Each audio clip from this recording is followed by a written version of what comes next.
إن الحمد لله نحمده ونستعينه ونستغفره ونعوذ بالله من شرور أنفسنا ومن سيئات أعمالنا.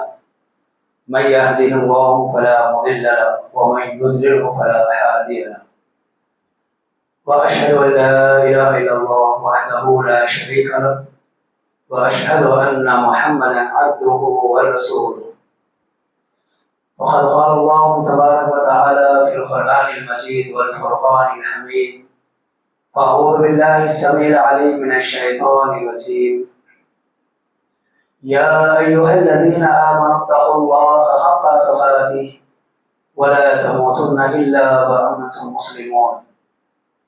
يا أيها الناس اتقوا ربكم الذي خلقكم من نفس واحدة وخلق منها زوجها وبث منهما رجالا كثيرا ونساء واتقوا الله الذي تساءلون به والأرحام إن الله كان عليكم رقيبا. يا أيها الذين آمنوا اتقوا الله وقولوا قولا سديدا يصلح لكم أعمالكم ويغفر لكم ذنوبكم ومن يطع الله ورسوله فقد فاز فوزا عظيما. أما بعد فإن خير الحديث كتاب الله وخير الهدي هدي محمد صلى الله عليه وسلم وشر الأمور محدثاتها وكل محدثة بدعة وكل بدعة ضلالة وكل ضلالة في النار. وقد قال الله تبارك وتعالى في القرآن المجيد والفرقان الحميد: فأعوذ بالله السميع العليم من الشيطان الرجيم. قال موسى لقومه استعينوا بالله واصبروا إن الأرض لله يورثها من يشاء من عباده والعاقبة للمتقين. معزز و محترم حاضرین جمعہ، تمام قسم کی حمد و ثنا اللہ ذوالجلال والاکرام کے لیے ہے۔ ہم اسی کی حمد بیان کرتے ہیں، اسی سے مدد طلب کرتے ہیں، اسی اللہ رب العالمین سے اپنے گناہوں کی استغفار طلب کرتے ہیں اور اپنے نفسوں کے اندر پیدا ہونے والی شرارتوں سے اسی رب کی پناہ طلب کرتے ہیں۔ برے اعمال سے ہم اللہ کی پناہ طلب کرتے ہیں۔ وہ اللہ کی ذات جسے ہدایت دے دے کوئی اسے گمراہ نہیں کر سکتا، اور جسے اللہ رب العالمین گمراہ کر دے کوئی ہدایت نہیں دے سکتا۔ اور ہم اس بات کی گواہی دیتے ہیں کہ وہ اللہ تعالیٰ تنہا اور اکیلا ہے، کوئی اس کا شریک اور ساجھیدار نہیں ہے۔ سارے معاملات، سارے اختیارات، سارے تصرفات میں وہ تنہا ہے، اور ہم اس بات کی گواہی دیتے ہیں کہ محمد صلی اللہ علیہ وسلم اللہ کے بندے اور رسول ہیں۔ اللہ ذوالجلال والاکرام نبی اکرم صلی اللہ علیہ وسلم کو انسانیت کی رہنمائی اور بھلائی کے لیے مبعوث فرمایا۔ اللہ نے آپ کو ہمارا مربی، رہنما، معلم اور مرشد بنا کر مبعوث فرمایا۔ اللہ نے آپ کی اطاعت اور فرمانبرداری میں ہم تمام کی کامیابی اور کامرانی رکھی۔ ہم اس نبی پر درود بھیجتے ہیں: اللہم صلی علی محمد وعلی آل محمد کما صلیت علی ابراہیم وعلی آل ابراہیم انک حمید مجید۔ اللہم بارک علی محمد وعلی آل محمد کما بارکت علی ابراہیم وعلی آل ابراہیم انک حمید مجید۔ معزز حاضرین، اس مختصر سی حمد و ثنا کے بعد آج کے اس خطبہ جمعہ میں مسلمانوں سے متعلق اور خصوصاً اس ملک میں مسلمانوں کے کردار سے متعلق کچھ باتیں آپ کے گوشہ گزار کروں گا، کیونکہ یہ بات ضروری ہے کہ ہم جس ملک میں رہتے ہیں، جس مقام پر رہتے ہیں، وہاں ہماری شناخت ہونا ضروری ہے، اور دنیا والوں کو ہمارے وجود کا احساس دلانا یہ بھی ضروری ہے۔ ورنہ ہم دیکھتے ہیں کہ اس ملک میں ہمارے بہت سارے خدمات ہیں، اس کے باوجود ہمیں اس ملک کا مخالف یا اس ملک کا غدار تصور کیا جاتا ہے۔ حقیقی معنوں میں، ، ، آج یہ ہندوستان جو اس وقت قائم ہے، یہ مسلمانوں کی کوششوں اور کاوشوں کا نتیجہ ہے۔ مختصر طور پر میں پیچھے سے آپ کو بتاؤں کہ اس ہندوستان میں جیسا کہ بتایا جاتا ہے کہ یہ لوگ باہر سے آ کر یہاں بس گئے ہیں، بات ایسی نہیں ہے۔ عرب تاجروں کا ہندوستان سے تجارتی تعلقات جو رہے ہیں یہ بہت قدیم رہے ہیں۔ اسلام کی آمد سے پہلے بھی عرب تاجر ہندوستان آیا کرتے تھے اور ہندوستان میں اپنے تجارت کو فروغ دیا کرتے تھے، اور ان کے ہندوستان والوں سے بڑے گہرے تعلقات تھے۔ اسلام کی آمد کے بعد اس ملک ہندوستان میں صحابہ کرام کی آمد ہوئی، اور سب سے پہلے یہاں پر اسلام قبول کرنے والے مالابار کے راجا چیرامن ہیرومل یا پیرومل ان کا نام ہے، یہ سب سے پہلے اسلام لائے، اور ان کے اسلام لانے کے دو واقعات بیان کیے جاتے ہیں۔ ایک بات یہ بتائی جاتی ہے کہ مالک بن دینار جو تابعی ہے یہ ہندوستان آئے اور اس راجا کے سامنے تبلیغ کی، راجا نے اسلام قبول کیا۔ اور دوسرا واقعہ یہ بتایا جاتا ہے کہ نبی کریم صلی اللہ علیہ وسلم کے ابتدائی دور میں صحابہ کرام جب اس مقام پر پہنچے، مالابار کے مقام پر پہنچے اور وہاں کے راجا سے ملاقات کی، اسلام کی دعوت دی، تو اس راجا نے مکے کا سفر کیا، نبی کریم صلی اللہ علیہ وسلم سے ملاقات کی، اور اس نے آپ صلی اللہ علیہ وسلم کے ہاتھ پر اسلام کو قبول کیا۔ اور تاریخ یہاں تک بتاتی ہے کہ وہ اس وقت کا واقعہ ہے جب نبی صلی اللہ علیہ وسلم کو معجزہ شق قمر، چاند کے دو ٹکڑے ہوئے تھے، اس راجا نے اپنی آنکھوں سے اس واقعے کو بھی دیکھا ہے۔ غرض یہ کہ اسلام کی آمد اس واقعے کے اعتبار سے نبی کریم صلی اللہ علیہ وسلم کے دور میں ہو چکی تھی کہ مسلمان یہاں پر آئے اور تبلیغ کی، اور یہاں مالابار کا راجا اسلام قبول کیا۔ اور اگر آپ دیکھیں صحابہ، اور سب سے پہلی مسجد جو مسجد بنی ہے مالابار کے علاقے میں، چیرومن مسجد جمعہ، یہ سب سے پہلی مسجد ہے جو کیرلا کے ترشور ضلع میں بنی ہے، یہ ہندوستان کی سب سے پہلی مسجد ہے۔ اور اس طریقے سے اگر آپ دیکھیں گے صحابہ کرام کے دور میں کئی صحابہ کرام اس ہندوستان کا دورہ کیے ہیں۔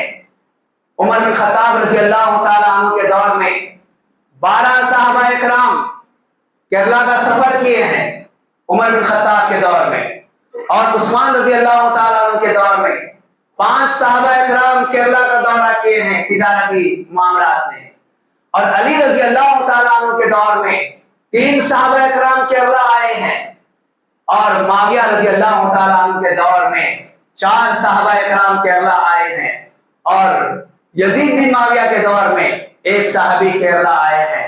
اگر کوئی ان کے نام بھی جاننا چاہتا ہے، طوالت کی وجہ سے میں نام نہیں بتا رہا ہوں، اگر کوئی چاہتا ہے تو یہ جو صحابہ کرام یہاں پر آئے ہیں ان کے نام میں ان کے حوالے بھی کر سکتا ہوں، تاکہ ہم مسلمان اس بات سے واقف ہو جائیں۔ اور اس کے بعد جب عمومی دور آیا، بہت سارے صحابہ کرام اور تابعین سندھ کے راستے سے ہندوستان کے اندر داخل ہوئے۔ اور آپ کو یہ بات بتا دوں کہ یہ جو صحابہ کرام کا دور ہے، یہ وہ دور ہے کہ ان کے اندر کسی قسم کا تفرقہ نہیں تھا، اس وقت کوئی مسلک اور نہیں تھا، یہ تمام کے تمام کتاب اللہ سنت رسول کو ماننے والے تھے۔ اس اعتبار سے اگر آپ دیکھیں اس تاریخ کو تو اہل حدیث سب سے پہلے ہندوستان کا سفر کرنے والے رہے۔ اور اگر آپ ہمارے شہر حیدرآباد کے اندر اہل حدیثوں کی تاریخ دیکھیں، جیسے آج کہا جاتا ہے یہ 100 سال 200 سال کی پیداوار ہے، محمد بن قاسم کے دور میں ہمارے حیدرآباد دکن کے اندر اہل حدیث تشریف لا چکے تھے۔ اس کی ساری تاریخ موجود ہے، اسحاق بھٹی کی کتابیں اٹھا کر دیکھیے تاریخ اہل حدیث، اور حیدرآباد ہندوستان کے اندر اور خصوصاً حیدرآباد کے اندر اہل حدیث کب آئے، یہ سارے واقعات آپ کو مل جائیں گے۔ آج یہ باتیں میں آپ کے سامنے بتانے کا مقصد یہ ہے، نوجوان نسل ہماری اس آزادی سے واقف نہیں ہے اور نہ ان کو ان چیزوں سے دلچسپی ہے۔ آج یہ اپنی تاریخ سے بہت دور جا چکی ہے، بس چند چیزوں کو اپنا کر یہی سمجھتے ہیں کہ ہم نے بہت بڑا تیر مار لیا ہے۔ عزیزان محترم، آئیے کل ہم نے 15 اگست منایا ہے۔ یہ 15 اگست جشن آزادی، اس ملک کی آزادی، اس میں سب سے بڑا اگر کوئی کسی نے کردار ادا کیا ہے تو ہم مسلمان ہیں۔ ہم مسلمان ہیں اور ہم میں بھی اہل حدیثوں کا بہت بڑا کردار ہے، اور ان اہل حدیثوں میں بھی علماء اہل حدیث کا سب سے بڑا کردار ہے۔ اور آج ہماری ذہنیت یہ ہو گئی ہے کہ اگر خطبہ جمعہ میں یہ باتیں بتائی جائیں تو فوراً کہا جاتا ہے قرآن و حدیث آپ کے پاس نہیں ہے، قرآن و حدیث کو چھوڑ کر آپ یہ کیا باتیں بتا رہے ہیں۔ ہمارا وجود اسی سے ہے، ہماری شناخت اس ملک سے ہے، ہم یہیں کے پیدا ہوئے ہیں اور ہم مر کر یہیں کی مٹی میں دفن ہونے والے ہیں، تو اس ملک کے تعلق سے ہمیں جاننا بھی ضروری ہے۔ آئیے عزیزان محترم، میں اپنے وقت کے حساب سے بہت مختصر طور پر آپ کے سامنے کچھ باتیں تاریخی حوالوں سے آپ کے سامنے رکھوں گا۔ اس دور میں جب جہانگیر، مغل بادشاہ جہانگیر کا دور تھا، تو اس وقت انگلینڈ کے کچھ تاجر ہندوستان تشریف لائے اور وہ تاجر بن کر اس ملک میں رہنے لگے، اور انہوں نے سب سے پہلی اپنی کمپنی مچھلی پٹنم، جو آندھرا پردیش کا ساحلی علاقہ ہے، وہاں پر انہوں نے سب سے پہلے اپنی کمپنی قائم کی، اور اس کے بعد یہیں سے ان کا سلسلہ شروع ہوا، اور رفتہ رفتہ ان کے مزاج کے اندر تغیر آنے لگا۔ اگر آپ دیکھیں گے 612 سے لے کر 1947 تک تقریباً 345 سال تک 335 سال تک مسلمان انگریزوں کے مختلف قسم کے ظلم و زیادتی کو چھیڑتے رہے۔ جب اورنگزیب کا دور آیا اور اورنگزیب نے ہندوستان کا نقشہ بنایا، اور یہ ہندوستان کا نقشہ افغانستان تک پہنچتا تھا، جب اورنگزیب نے دیکھا کہ انگریزوں کے اندر اب تبدیلی آ رہی ہے، ان کی ذہنیت میں تبدیلی آ رہی ہے، یہ یہاں پر صرف تجارت کی غرض سے آئے تھے، لیکن اورنگزیب نے بھانپ لیا کہ ان کے مقاصد کچھ اور ہیں، تو ان کو ہندوستان سے باہر کیا گیا۔ 50 سال تک یہ لوگ ہندوستان کے باہر رہے، اور بڑی منت سماجت کر کے، عاجزی میں انکساری کر کے دوبارہ یہ لوگ اس ملک کے اندر داخل ہوئے۔ اور جب دوبارہ یہ لوگ اس ملک میں داخل ہوئے، شہر کلکتہ کو انہوں نے خریدا۔ خریدنے کے بعد انہوں نے اپنا سب سے پہلے وہاں پر فوجی ہیڈ کوارٹر قائم کیا۔ اس طریقے سے یہ اب اس ہندوستان کے اندر آہستہ آہستہ اپنے قدم بڑھانے لگے، اور اس کے بعد مدراس میں انہوں نے اپنی کمپنی قائم کی، اور آہستہ آہستہ اس ملک کے انتظامی امور میں داخل ہونے لگے۔ اور ایک وقت ایسا آ گیا، ہندوستان کے راجا مہاراجا کے اندر اتنی جرأت نہیں رہی کہ ان انگریزوں کو چھوڑ کر کوئی معاملے کا فیصلہ کر سکے۔ ہر معاملے میں یہ لوگ اپنا دخل دینے لگے، ناممکن ہو گیا کوئی فیصلہ کرنا۔ بحالت مجبوری ان سے رائے مشورے لیے جانے لگے، اور اس کے بعد یہ لوگ اس ملک کے اوپر غاصبانہ انداز میں آگے بڑھنے لگے، اور ہوتے ہوتے یہ لوگ اس ملک کے 4 بڑے صوبوں پر اپنا قبضہ جما لیا۔ معزز حاضرین، اس ملک کی آزادی کی جو تحریک شروع ہوئی، بہت سارے لوگوں سے آپ نے سنا ہوگا کہ 1857 سے اس کی تاریخ بتائی جاتی ہے۔ حقیقت میں یہ تاریخ 1740 سے شروع ہوتی ہے۔ 1740 سے تاریخ شروع ہوتی ہے، اور اس وقت 1947 تک یہ تحریک چلتی ہے۔ غرض یہ 207 سال تک اس ملک کے لیے بے شمار لوگوں نے قربانیاں پیش کی ہیں، اور ان میں 85% لوگ مسلمان رہے، اور 15% غیر مسلم اور دوسرے مذاہب کے لوگ شامل رہے. اور اس ملک ہندوستان کی آزادی میں اگر آپ تاریخ دیکھیں گے اکثر و بیشتر مسلمانوں کے ہاتھ میں اس کی قیادت رہی. بڑی بڑی جنگیں آزادی کے لیے لڑی گئیں، ان میں مسلمان پیش رہے. آئیے اس مسئلے میں سب سے پہلے شاہ اسماعیل شاہ ولی اللہ محدث دہلوی رحمہ اللہ نے 1740 میں جہاد کے لیے مسلمانوں میں روح پھونکی. اور یہ شاہ ولی اللہ محدث دہلوی مکہ تشریف لے گئے.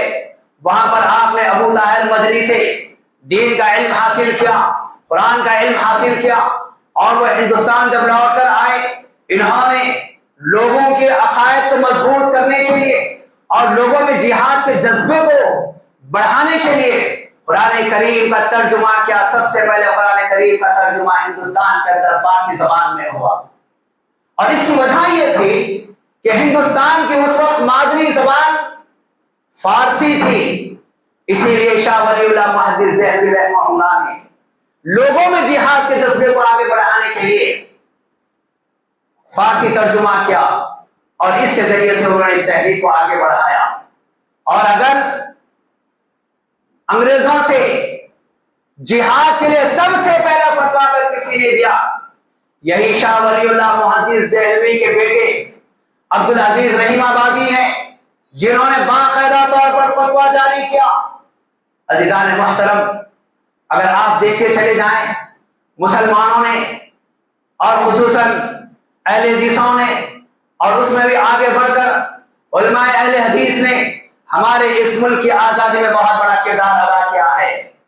انصاف سے بتائیے آج کے اس دور میں کون ہے جو اہل حدیثوں کا نام لینے والا ہے؟ آج کی تاریخ میں اہل حدیثوں کا اور علماء اہل حدیثوں کا نام کو ختم کیا جا رہا ہے. اگر آپ کسی کانفرنس میں بڑے جلسوں میں چلے جائیں، مسلکی اعتبار سے ہر کوئی اپنے اپنے علماء کرام کی قربانیوں کو پیش کرتا ہے. اور سب سے بڑی ناانصافی یہ ہے اہل حدیث علماء کا تذکرہ کرنا تک پسند نہیں کرتے. بہت دکھ اور افسوس کی بات ہے. اور اس سے بڑا افسوس یہ ہے کہ ہم خود اپنی تاریخ بتانے سے قاصر ہیں. ہم خود اپنی تاریخ ہمیں معلوم نہیں ہے تم لوگوں کے سامنے کیا پیش کریں گے. آئیے عزیزان محترم، میں آپ کو مختصر طور پر بتا رہا ہوں. ڈبلیو ہنٹر، اس کو ذمہ داری دی گئی، بتاؤ اس ملک کے اندر انگریزوں کا سب سے بڑا دشمن کون ہے؟ تو اس نے رپورٹ دی یہ وہابی ہیں. اس وقت اہل حدیث کا نام کم بولا جاتا تھا، وہابی کے نام سے جانے جاتے تھے. اور اس نے کہا یہ وہابیوں کی علامت اور شناخت یہ ہے، یہ اپنے کپڑوں کو ٹخنے کے اوپر رکھتے ہیں، یہ نماز پڑھتے تو اپنے ہاتھ سینوں پر باندھتے ہیں، اور جب سورہ فاتحہ پڑھتے تو اس کے اختتام پر زور سے آمین کہتے ہیں. یہ ان کی علامت اور شناخت ہے. ڈبلیو ہنٹر نے انگریزوں کو یہ رپورٹ دی اور انگریزوں کے لیے 3 کتابیں بہت زیادہ تکلیف کے بعد تھی، تکلیف کے باعث بنی ہوئی تھی. ان میں سب سے پہلی شاہ اسماعیل شہید رحمہ اللہ کی تقویۃ الایمان، دوسرے سید احمد شہید ملفوظات، ان کے ملفوظات، اور شرح وقایہ کا کتاب الجہاد. ان 3 چیزوں سے ان کو بہت خطرہ لاحق تھا. آئیے تقویۃ الایمان لکھنے والے اہل حدیث عالم شاہ اسماعیل شہید رحمہ اللہ، یہ تقویۃ الایمان سے ہم میں ہر کوئی واقف ہے. یہ کتاب جہاد کے بارے میں نہیں ہے، یہ تو عقیدہ توحید کے بارے میں ہے. لیکن انگریز اس بات سے واقف تھا کہ جب کسی قوم کے اندر صحیح عقیدہ آ جائے گا، وہ اللہ کی ذات پر ایمان لائے گا، دنیا کی کسی طاقت سے نہیں ڈرے گا. وہ جانتے تھے اللہ کے نبی صلی اللہ علیہ وسلم کی آمد کے بعد آپ نے اس قوم کے سامنے عقیدہ توحید کو پہلے پیش کیا. یہ اپنی جانیں دینے کے لیے تیار ہو جاتے تھے، لیکن کسی ظلم کے خلاف خوف زدہ نہیں ہوا کرتے تھے. یہ جانتے تھے. تو تقویۃ الایمان جیسی کتاب سے انگریزوں میں لرزہ طاری ہو جایا کرتا تھا، یہ خوف زدہ ہو جایا کرتے تھے. یہ کتاب ہماری اپنی کتاب ہے، ہم میں سے اکثر و بیشتر لوگ اس کو جانتے ہیں اور بہت سارے لوگ اس سے واقف بھی نہیں ہیں. آج دینی مدارس میں یہ تقویۃ الایمان بڑے اعزاز کے ساتھ پڑھائی جاتی ہے. اور اگر کوئی تقویۃ الایمان پڑھ لے انشاءاللہ